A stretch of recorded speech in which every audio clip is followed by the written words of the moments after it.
పెళ్లి చేసుకోవాలనేటువంటి ఆలోచన ఉన్నటువంటి ప్రతి ఒక్కరూ కూడా తమకు కాబోయేటువంటి భార్య కానీ భర్త కానీ కొన్ని ప్రత్యేకమైనటువంటి లక్షణాలు కలిగి ఉండాలనుకుంటారు.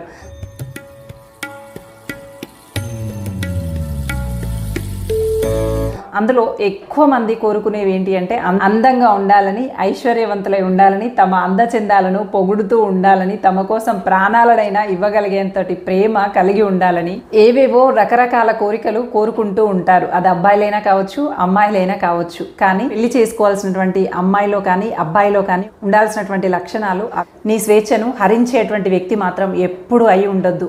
అది భార్య అయినా భర్త అయినా కావచ్చు. మీ స్వేచ్ఛకి ఆటంకం కలిగించినటువంటి వ్యక్తి మాత్రమే నేను ఎప్పుడూ సంతోషంగా చూడగలుగుతాడు. డబ్బు అందం ఉన్నంత మాత్రాన నీ స్వేచ్ఛను హరించి వేస్తే ఏ నిర్ణయమైనా సొంతంగా తీసుకోగలుగుతావా? అక్కడితో నీ జీవితం ముగిసిపోయి అతడి జీవితం మొదలవుతుంది, ఆమె జీవితం మొదలవుతుంది. అంతే తప్ప స్వేచ్ఛగా జీవించలేవు. అందుకని స్వేచ్ఛకు ఆటంకం కలిగించినటువంటి వ్యక్తి కావాలి అని కోరుకోవాలి. అలాగే నీ గౌరవాభిమానానికి కానీ ఆత్మాభిమానాన్ని కానీ ఎప్పుడూ తక్కువగా చూసేటువంటి వ్యక్తి అయి ఉండకూడదు. మీరు సొంత నిర్ణయాలు తీసుకోగలిగేటువంటి అవకాశాన్ని కల్పించగలిగే వాళ్ళై ఉండాలి. తమ నిర్ణయమే మన నిర్ణయంగా భావించగలిగేటువంటి వ్యక్తి కాకుండా నీ నిర్ణయాధికారాన్ని నీ చేతిలోనే ఉంచగలిగేటువంటి వ్యక్తి మీ జీవితంలో ఉండాలి అని కోరుకోవాలి. నీ మంచి చెడులకు తోడు నీడై ఎప్పుడు నిన్ను వెన్నంటి ఉండేటువంటి వ్యక్తి నీకు భార్యగా భర్తగా కావాలని కోరుకోవాలి.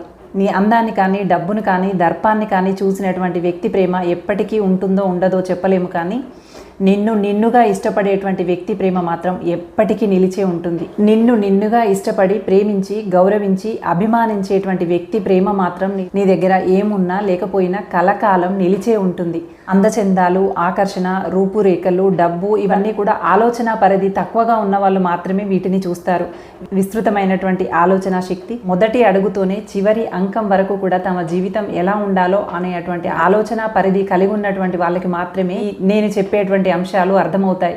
తక్కువ ఆలోచన పరిజ్ఞానం కలిగినటువంటి వాళ్ళకి మాత్రం ఇవేవి అర్థం కావు. పైగా అవి ఎలా తెలుస్తాయి అని చెప్పి విమర్శించేటువంటి అవకాశము లేకపోలేదు. లోతైనటువంటి అంశాలు తక్కువ పరిజ్ఞానం కలిగినటువంటి వాళ్ళకి అర్థం కావు.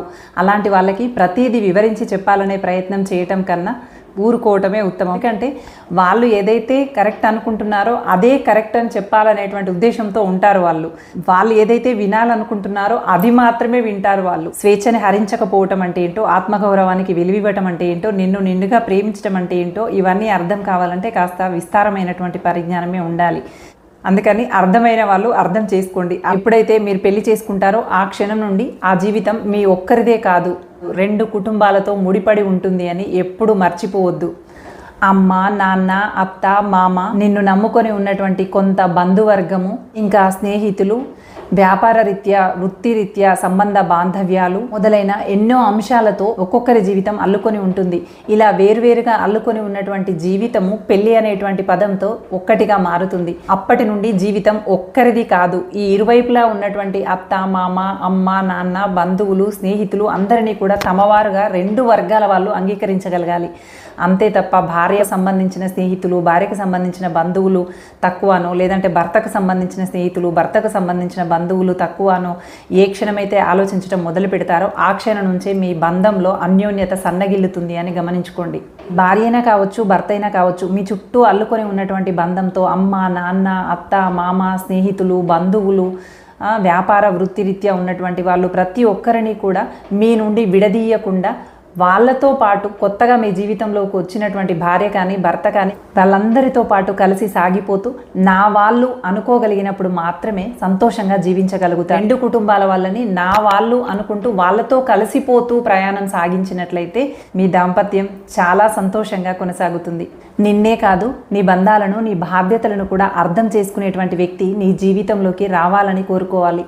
2 కుటుంబాల వాళ్ళని నా వాళ్ళే అనుకుంటూ కలిసిపోతూ అందరితో అంతా మన వాళ్ళే అని నమ్మకం కలిగించేలా ఆ వ్యక్తి ప్రవర్తన ఉండాలి. మీ బంధాలని బాధ్యతలని అర్థం చేసుకుంటూ నిన్నుగానే అభిమానించేటువంటి వ్యక్తి కావాలి. నీ దగ్గర ఉన్నటువంటి అందాన్నో దర్పాన్నో డబ్బునో ప్రేమించినటువంటి వ్యక్తి ప్రేమ ఎప్పటికీ ఉండదు. ఇది అసాధ్యమైనటువంటి విషయం ఏమీ కాదు. కాస్త ఓపికతో ప్రయత్నిస్తే మీకు సరైనటువంటి జీవిత భాగస్వామి ఖచ్చితంగా లభిస్తుంది. Thank you for watching. Bye.